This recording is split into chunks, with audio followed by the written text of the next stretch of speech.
Hello, everyone. Welcome to the Telecom Talk Show. Today, we'll be talking about 5G in India and some of the behind the scenes stories, what we know. And today, we have Tane Singh Thakur, who is the Chief Editor of Telecom Talk.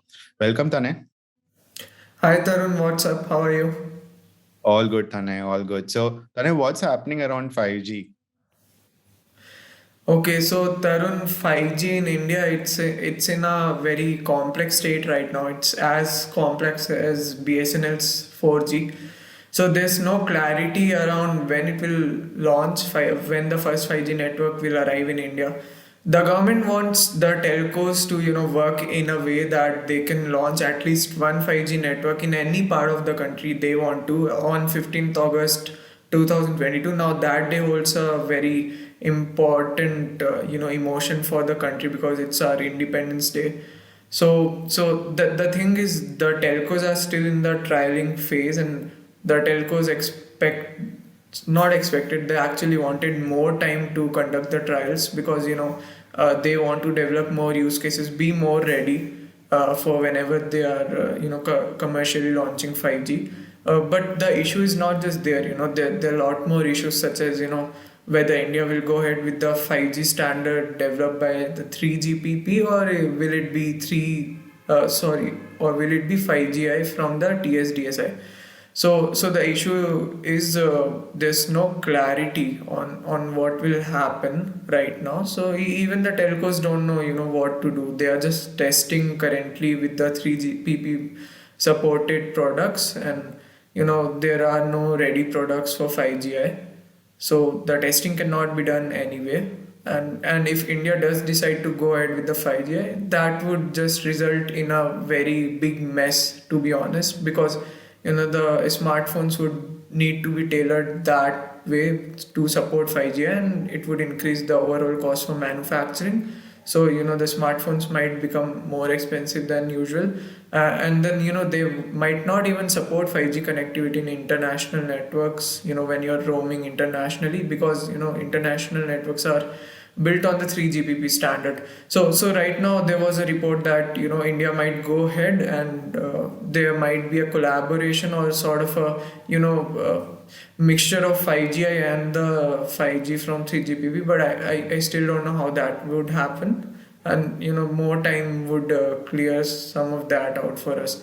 Then there's also the issue of spectrum pricing. The telcos are very curious about the spectrum pricing that the dot would come out with. DOT is actually waiting for the Telecom Regulatory Authority of India try to recommend a fresh base pricing, but that might not arrive till March next year. So the auctions are unlikely to happen in the first quarter of FY23. So we might see 5G spectrum auctions in July next year if there are no further delays from now. But if there are more delays, then it would be delayed even further. So if the auctions take place on July, then the telcos might take a few more months from then to launch the first 5G network. But yeah, it could be a possibility that India might get its first 5G network, commercial network, on August 15, 2022. So, Tane, if I understand correctly, Airtel has showcased its 5G speed test, like Yeah, the trial thing in Delhi yeah, and also in Mumbai. yeah, Vodafone has showcased it in Gandhinagar and in Pune. And yeah. did they happen to showcase anywhere else? Like these are the two cities, right? They did. Yeah. These are the two cities, yeah.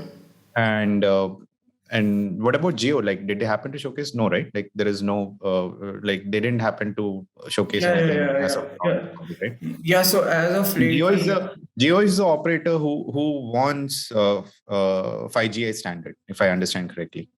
yeah, Correct? so there was a statement from Mukesh Ambani earlier, where he said that Geo supports 5G because it's an indigenous standard, but the COAI, which is the industry body representing all the private telcos, now it says that that is not standard that the telcos want to go ahead with, and even Mr. Mukesh Ambani would be coming to terms with it, and he's a rational person from what I know.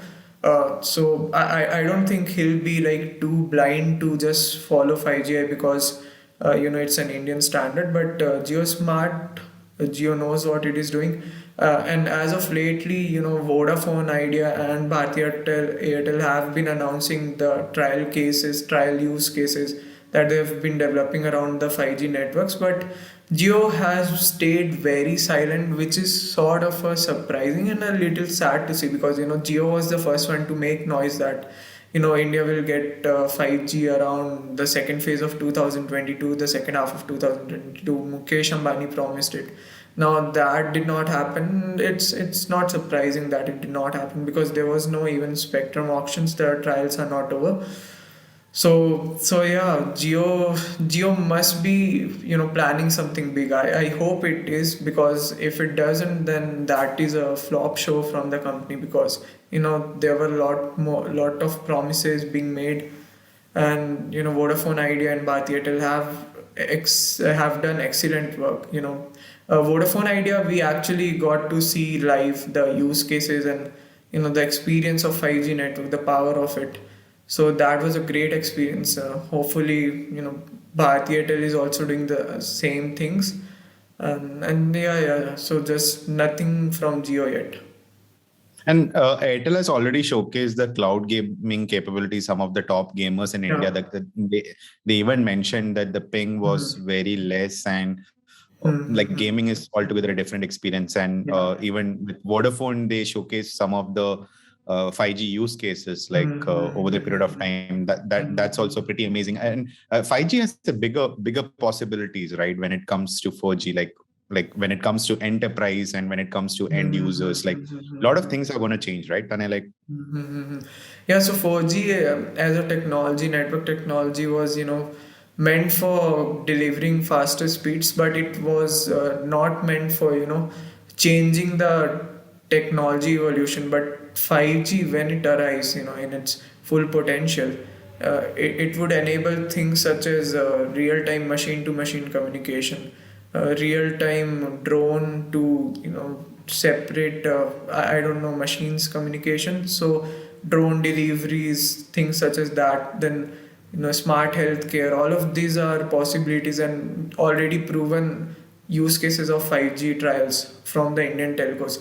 So yeah, 5G holds a lot more promise, and it is something that is built for the enterprises, not for the normal consumers. No, because if I am getting 60 Mbps or 100 Mbps speeds out of my 4G connection, then that is sufficient for me as a consumer. I don't need anything more than that. If I have 300 Mbps or 500 Mbps, what difference is it really going to make for me? Because if I'm person who's streaming a video at 1080p or even 4K, 300 Mbps, 500 Mbps, both make the same difference for me. But for the enterprises, 5G brings in a lot of scope, and it's not just enterprise; it's also the telcos will be like really happy to see that enterprises are coming forward. They want these 5G services, and so it just opens up a whole new revenue stream for the telecom operators. So yeah, 5G as a technology, it's way different from 4G. It brings in a very ultra low latency, super high bandwidth speeds, and yeah, so it's pretty exciting to see what 5G can enable. Tane, also, we get to hear about OneWeb, Starlink. They're gonna come up with satellite broadband services. So, what do you see? Like, even satellite broadband providers are also saying that it's like the broadband service is for enterprise. They're gonna connect the remote areas and all those things. But all know that the cost is gonna be a big factor. It's gonna play. But you think over the period of time, satellite broadband are gonna be any kind of threat to 5G? So not actually, Tarun, not right now. I don't think satellite broadband is a threat for network operators. It's actually, these both kind of companies can work together. Now, satellite broadband can reach areas where the terrestrial networks cannot, and just because it's way too expensive, if a terrestrial network is present somewhere, satellite broadband doesn't make sense. because just from a report that we did a few weeks back, Telecom Talk did, we mentioned that a Starlink terminal complete cost for installation and everything service would come around 1.58 lakhs in a year. Now that is way more than what a normal consumer pays for both high speed broadband as well as mobile prepaid, postpaid, whatever subscriptions in a year. There might be more than 200% what we are talking about with Satcom services that a consumer might have to pay. So it doesn't really make any sense. So what these companies can do is they can partner together, and terrestrial networks operators can take help of these Satcom companies to reach areas where they aren't present today because of certain limitations. So that would just add to the economy, and both the companies would be able to profit. Tane, there are a lot of 5G devices also coming up these days, uh, like in every price range. Like I think even starting from 9,000, there is a 5G device. Like it goes on. Like so, all the smartphones that these days comes up with 5G. So, like although we don't have the 5G networks available, or operators are still testing. And is it really the right time to go for a 5G devices? Like, Yeah, so that's again a great question, Tarun. So, my personal view on this is, if you're someone who's very excited about consuming 5G services and live in a metro city where the 5G trials are going on, you just go ahead and purchase a 5G smartphone if you want to. But if you're in a tier 2 or a tier 3 city, you don't need to worry about purchasing a next smartphone as a 5G device, because 5G networks won't come to your city for probably a very long time, maybe 2 years from now. So if you can run on a 4G device till then, that is more advisable, because 5G devices are overpriced at the moment. From overpriced, what I mean is, if there are two devices at the same price, 15,000, one is 5G, one is 4G. So what you'll notice is the 5G device comes with a lower res display, and the other specifications are a little bit reduced to compensate for the high cost of the 5G chipset. But with the 4G chipset, that's not an issue. So if you're in a tier 2 tier 3 city, just go for the 4G device if you want to. But that's a personal choice. If you want to just feel secure, feel peaceful that you've got a device that you can run for 4 years, 5 years, and in that time frame 5G networks would arrive in your city or your region, so you'll be able to leverage it. Yeah, so and then another issue that I find very common amongst people is that they're very confused about the kind of bands that their 5G smartphone should support. So the thing is, all the telecom operators are testing their 5G networks in the sub 6 gigahertz band, which is N78, around the 3.5 gigahertz, right?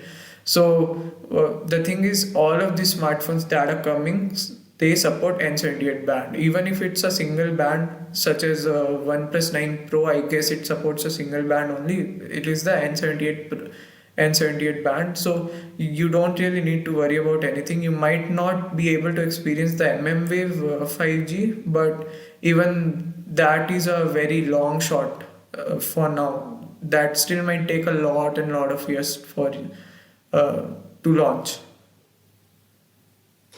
okay, Tane, thanks for a great insight. So, Tane, my last question to you is that like we have been getting a lot of questions. Like, in fact, like people want to know like how the 5G tariff is going to be. Like, are they going to be affordable, or is it going to be cheaper? Like how it was in 4G, or is it going to be the same pricing? Like, what do you think? I know it's very too early to ask you this, but still, like, what are your expectations? Like, are they going to be like cheaper, or it's going to be very expensive? So, Tarun, the thing is, it's not just the pricing that will matter with 5G. The telecom operators will get a lot more flexibility, because the kind of possibility that 5G enables for the users, the role of OTT, the role of enterprises, everything changes with 5G. You might not need a broadband connection at your home, so the OTT benefits that you're getting bundled with your a fiber broadband connection, the telecom operators might offer the same kind of things with your 5G plan. But then they might also go with simple data and voice and SMS plan. So again, like you said, it's too early to say anything, but these are the different models that we might see with the 5G plans. The tariffs could be anything. There might be a lot of different tariffs, from people who want OTT bundle plans, who want some kind of enterprise feature or support with their plan. So yeah, because 5G is a very dynamic technology, and it's also it's still in the development stage. The use cases uh, that might come to life in the next few months. They might be bundled with the tariff plans in the future. So it's really too early to say what will happen, but it will be interesting to witness what 5G plans look like. Okay, Tane, thank you so much for a great insight, Tane. Thanks everyone for watching. Do subscribe. Like, even it would be available. This particular show would also be available on podcast. Also, you can check it out on Spotify as well. Thank you, everyone. Do write to us with all your questions, and do let us know what should be the next topic we should work on. And thanks for all the love and support. Thanks, everyone. Take care. Bye bye.